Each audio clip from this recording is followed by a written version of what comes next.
السلام عليكم يا شباب. ده كرسي العرش للملك توت عنخ آمون من الخشب مذهب. تمام. وده مسند القدم وعليه 6 من أعدائه وأعداء مصر.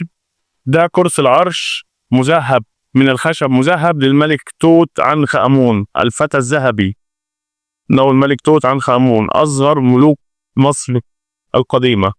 ده كرسي العرش للملك توت عنخ آمون موجود في المتحف المصري، تم اكتشافه في المقبرة وادي الملوك.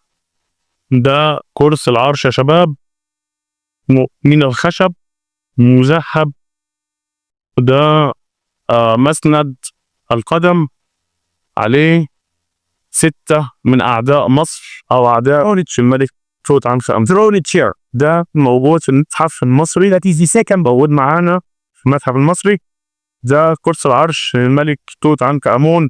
تحياتي لكم جميعا، أنا أحمد سفاري، ودي صفحة زي اللي شرفنا بتقول. شرفنا بمتابعتك ليها على قناتي على اليوتيوب أو على صفحتي على الفيسبوك. تحياتي لكم جميعا، السلام عليكم.